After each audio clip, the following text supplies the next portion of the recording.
네, 이처럼 대구 경북 지역도 제6호 태풍 카눈의 영향권에 들어갔습니다. KBS 재난안전 지도로 대구 경북 지역에서 태풍 피해가 우려되는 지역들 류재현 기자가 자세히 살펴드립니다. 네, 태풍의 길목 특히 반경 오른쪽에 드는 동해안 지역의 피해가 우려되는 상황입니다. 태풍은 조금 뒤인 오전 9시쯤 경남 통영에 상륙할 것으로 예보되는데요. 이후 한반도를 관통하면서 대구와 경북, 특히 동해안 지역이 직접 영향권에 들어갑니다. KBS 재난안전 지도를 보면서 태풍 피해 우려 지역 자세히 살펴보겠습니다. 네, 이렇게 붉은색과 주황색으로 밑금이 쳐져 있는데요. 현재 포항과 성주에는 산사태 경보가 내려졌고 영주와 경주, 예천은 산사태 주의보가 발령됐습니다. 행정안전부는 산림 주변이나 임도, 등산로는 출입을 금지하고 인근 주민들은 마을회관이나 학교 등 대피 장소로 이동하도록 했습니다. 네, 다음은 지난해 태풍 흰남노 당시 큰 피해가 발생했던 포항으로 가봅니다. 네, 지난해 태풍 흰남노의 제방이 무너지고 물이 넘쳤던 포항 냉천은 긴장감이 감돌고 있습니다.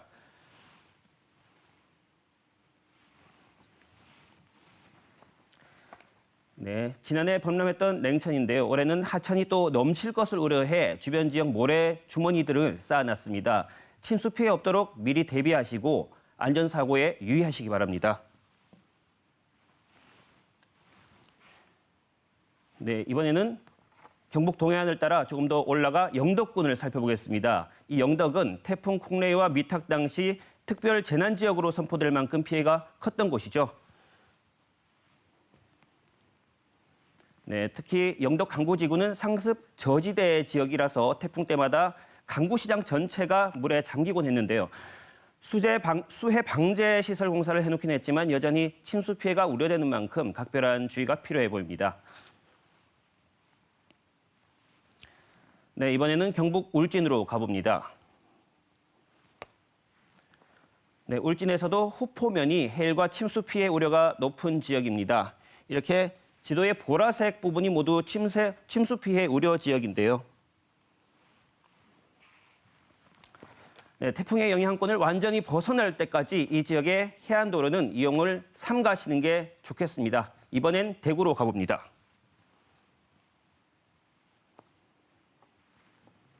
네, 대구는 특히 대구 북구 지역이 유독 피해가 컸는데요. 이렇게 재난안전 지도를 보면 역시 북구 지역에 침수 피해 우려 표시가 많은 것을 알 수 있습니다. 시가지는 물론 산업단지까지 침수될 가능성이 높은데요. 이렇게 대구시 3공단 지구를 보면요. 금호강 배수 영향으로 침수 우려가 높은 지역인데 이 침수 우려가 큰 도로는 이용을 삼가하시는 게 좋겠고요. 시설물과 인명 피해가 없도록 철저히 대비하셔야겠습니다.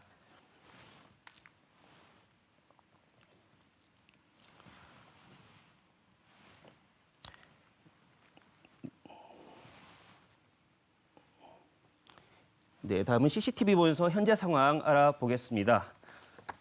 이곳은 현재 동구 신천 동로인데요. 태풍이 다가오면서 빗발은 점점 더 굵어지고 있습니다. 신천의 유속도 상당히 빠른 것을 확인할 수가 있습니다. 수위가 계속 높아지면서 신천 동로는 지금 전면 통제된 상태입니다. 다음은 경북 포항으로 가보겠습니다. 네, 이곳은 경북 포항 두호동 해안인데요. 태풍이 가까이 접근하면서 해안의 테트라포트가 일부 잠긴 모습을 확인할 수 있습니다. 파도가 도로까지 수시로 넘어오곤 하는데요. 이곳의 해안 안전 인접 도로를 지나는 운전자는 각별한 주의가 필요합니다. 이번에는 영덕으로 가보겠습니다. 이곳은 관광객이 많이 찾는 영덕 장사해수욕장입니다. 파도가 하얀 포마를 일으키며 치고 있는데요. 점차 파고는 높아지는 상태입니다. 이 도로로 바닷물이 넘칠 수 있어 이곳 역시 운전자들은 주의가 필요합니다. 다음은 경북 칠곡군으로 가보겠습니다. 이곳은 외관교 부근인데요. 낙동강이 지나가는 곳인데 현재 수위가 상당히 높아진 것을 확인할 수 있습니다. 강물이 이 둔치를 넘어설 수가 있어서 이곳을 지나는 분들은 주의를 하셔야겠습니다. 다음은 예천입니다. 이곳은 최근 장마로 산사태 피해가 난 지역인데요. 소방과 경찰이 이곳에서 실종자 수색을 했던 곳이기도 합니다. 이 다리바를 보면 이미 내성천의 물이 불어난 것을 알 수 있는데요.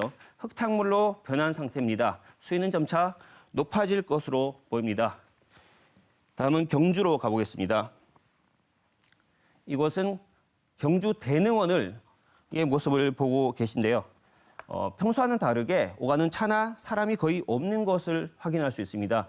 바람이 거세게 불면서 카메라도 흔들리는 모습입니다. 네. 예, 이렇게 태풍이 오면 바람에 날아갈 위험 요소는 단단히 고정해야 합니다. 또 모래주머니를 활용해서 농경지나 주택 침수를 대비해야 하고요.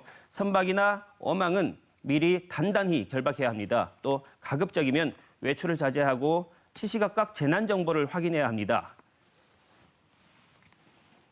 네.